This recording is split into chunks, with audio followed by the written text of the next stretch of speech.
Terminou na segunda-feira o prazo dado pela Justiça dos Estados Unidos para Alexandre de Moraes responder à ação movida pela Rumble e pela Trump Media Group. No último dia do prazo, a Advocacia Geral da União pediu o ingresso do Brasil no processo e apresentou argumentos contra o prosseguimento da ação. A AGU também solicitou que não seja decretada a revelia de Moraes enquanto o tribunal analisa as questões de imunidade e jurisdição.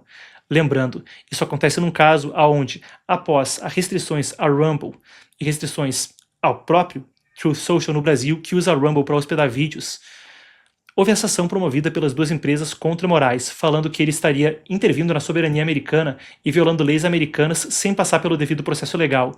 Por exemplo, ao invés de utilizar acordos de cooperação para fazer intimações judiciais, mandando e-mails e considerando isso o suficiente para que se pudesse, então, derrubar serviços no Brasil.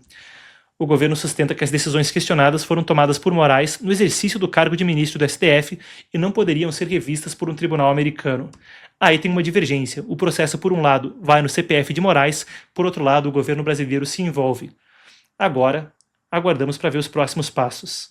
Enquanto isso, se a gente falava de Irã mais cedo, o Irã executou 2 homens acusados de liderarem os protestos que houve mais cedo nesse ano.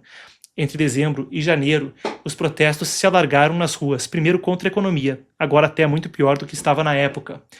Depois, o regime abriu fogo. Depende da estimativa, 3 mil, 5 mil, as mais altas 40, 42, 45 mil pessoas, fuziladas, chacinadas pelo regime iraniano.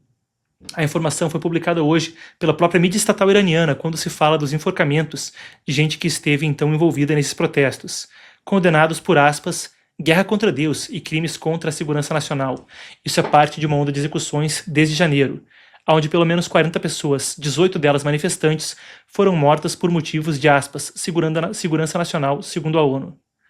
Novamente, só pessoas depois daquilo mortas por crimes relacionados aos protestos no Irã. O país foi sacudido por imensos protestos que tomaram as ruas entre dezembro e janeiro, duramente reprimidos. Depois apenas da China, o Irã é o país que mais executa pessoas no mundo, segundo a Anistia Internacional. Falamos então agora do leste europeu, já que a gente pontuava G7 e o que isso pode significar para a Ucrânia ontem. A Turquia pediu à Rússia que evite ações no Mar Negro, que ameacem a segurança regional e os interesses turcos. Esse recado veio hoje pelo chanceler Hakan Fidan, ao lado do chanceler russo Sergei Lavrov, em Moscou. Ucrânia e Rússia trocaram acusações devido a ataques a drones contra navios tanque perto da costa turca. Uma situação no Mar Negro onde o conflito entre Rússia e Ucrânia respinga para o lado da Turquia. A Turquia protestou contra os dois lados, falando que se contivessem as ações de drones. E Fidan, o chanceler turco, voltou a se oferecer para mediar a paz e sediar novas rodadas de conversa. O momento parece propício. Já houve, antes, rodadas de conversa na Turquia que se mostraram infrutíferas no início do conflito.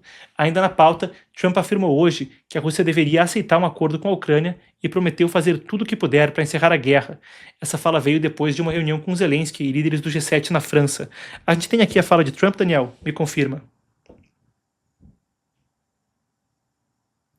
Não temos, então eu prossigo com vocês.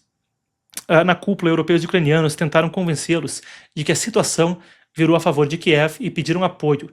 O encontro agora é um no qual líderes europeus também buscam trazer a atenção de Trump, após o Irã, direto para a Ucrânia. Trump falou que encerraria isso no primeiro dia eleito, mesmo antes de empossado. Disse que apesar de ter conseguido ter êxito em outros conflitos, Uganda, Paquistão e Índia, etc., Gaza, esse se provou o conflito mais difícil e ele não esperava que o fosse. Em termos de conflitos globais, a gente tem que pontuar a questão de Taiwan. O presidente taiwanês Lai Ching-te também prometeu hoje que não vai desistir de aumentar os gastos com defesa. Enquanto isso, o parlamento, de maioria opositora, só aprovou 2/3 de um orçamento extra que ele queria abrir para a defesa de 40 bilhões de dólares. Acontece em um momento de profunda tensão no leste da Ásia. A gente fala de Filipinas, Japão, China, Coreia do Norte, todos buscando aumentar suas capacidades de dissuasão, ou seja, de conseguir manter os inimigos distantes pela ameaça do uso de força. Os deputados taiwaneses liberaram apenas a compra de armas dos Estados Unidos e barraram verbas para drones e mísseis feitos na própria Taiwan, que seriam essenciais, diz Lai, para conter a China. O presidente taiwanês busca agora driblar esse veto, propôs leis e orçamentos paralelos. A meta é elevar o gasto militar para 5% do PIB, equiparável aos países que mais gastam na OTAN até 2030.